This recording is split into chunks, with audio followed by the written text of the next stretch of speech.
किस्म के लोग थे, फासिक थे, फाजिर थे, गुनाह करने वाले थे।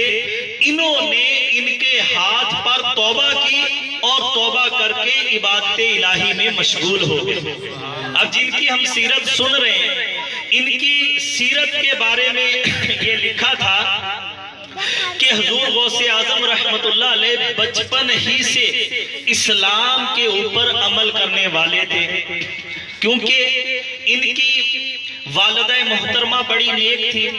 इनके वालिदे मोहतरम बड़े नेक थे, बड़े परहेजगार थे, बड़े इबादत गुजार थे।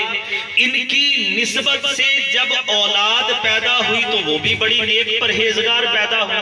हुजूर गौसे आजम रहमतुल्लाह अलैह की सीरत में एक वाकया लिखा है कि आप जब बचपन में थे तो खेल कूद के लिए अगर आप उस तरफ जाते तो गैब से आवाज आती कि ए अब्दुल कादिर, तुम्हें खेल कूद के लिए पैदा नहीं किया गया, तुम्हें खेल कूद के लिए पैदा नहीं किया गया, बल्कि अल्लाह पाक की इबादत के लिए, अल्लाह का दीन सीखने से दूसरों तक पहुंचाने के लिए पैदा किया गया। अब आप जब ये आवाज सुनते तो आपने अपनी वालिदा मोहतरमा से इजहार किया कि मैं इल्मे दीन हासिल करना चाहता हूं। यहाँ पर भी एक बात याद रखिएगा कि कोई भी अल्लाह का वली ये जाहिल नहीं हो सकता, कोई भी अल्लाह का वली जाहिल नहीं हो सकता।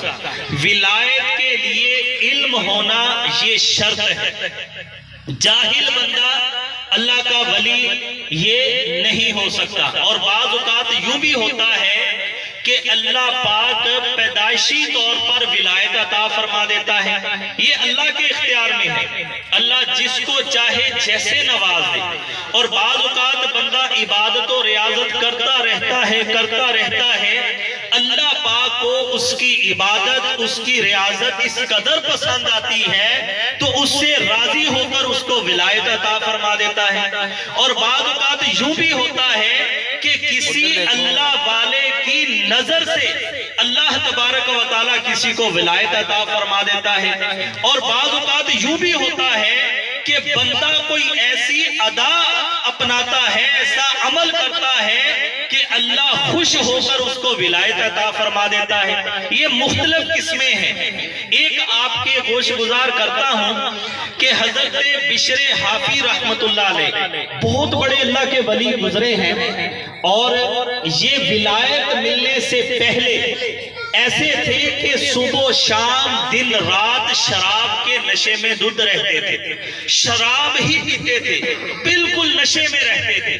हुआ यूं कि एक मर्तबा ये नशे की हालत में कहीं जा रहे थे, आपने देखा कि एक गंदे पानी के अंदर गंदी जगह पर बिस्मिल्लाहिर्रहमानिर्रहीम कागज पर लिखा हुआ, तो वो उस गंदी जगह में पड़ा था। आपने उस कागज को उठाया, उसको पानी के साथ धोया, इतर लगाया, साफ किया और किसी बुलंद मकाम पर रख दिया, ताज़ीम की। अल्लाह तबारक व तआला को इनकी ये अदा इस कदर पसंद आई कि अल्लाह पाक ने उस वक्त के वली को इरशाद फरमाया कि बिशर को कहो कि तूने हमारे नाम को बुलंद किया, हमने तेरा नाम बुलंद कर दिया। सुभान अल्लाह। अब वो जो अल्लाह वाले थे ना, उनको तो पता था कि ये दिन रात शराब पीता है, कोई नेकी है नहीं, इसको ये मकाम कैसे मिल गया। फिर सोए तो अगली रात फिर यही ख्वाब कि हमने बिशर को ये मकाम अता फरमा दिया। फिर तीसरी मरतबा ऐसा हुआ तो आप हजरत बिशर हाफी रहमतुल्लाह अलैह की तरफ चल दिए। जब आपके शराब खाने में पहुंचे तो आपने वहां दस्तक दी, और आपका जो बिशर हाफी का जो गुलाम था, खादिम था, वो बाहर आया। कहा क्या काम है? कहा मैंने बिशर से मिलना है। बिशर से क्या काम? कहा उनको कहिए कि मैं उनके नाम का रब की तरफ से पैगाम लाया हूं।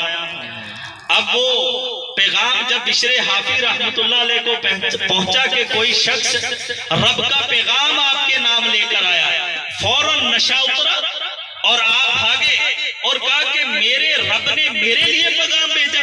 कहा हाँ, रब फरमाता है कि बिशर से जाकर कहो कि जिस तरह उसने मेरे नाम को बुलंद किया है, मेरे नाम को पाक किया है, हमने उसको भी पाक कर दिया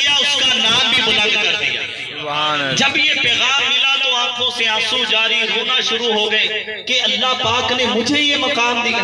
फिर रब ने ऐसा मकाम दिया कि अल्लाह तबारक व तआला ने उनको वो विलायत अता फरमाई कि खौफे खुदा की वजह से आप पांव से नंगा रहते थे, इसीलिए आपका नाम बिशरे हाफी मशहूर हो गया।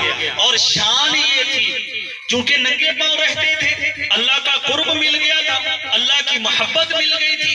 तो जिस जगह से ये गुजरते थे तो कोई भी जानवर उस राह में पेशाब या गोबर नहीं किया करता था। ये मेरे मीठे प्यारे इस्लामी भाइयों, मकाम मिलता है बंदे को जब अल्लाह तबारक व तआला की रिजा नसीब हो जाती है, तो यूं भी विलायत मिल जाती है। फिर मेरे मीठे प्यारे इस्लामी भाइयों, गौसे आजम रहमतुल्लाह अलैह, इनके बारे में आता है कि अल्लाह पाक ने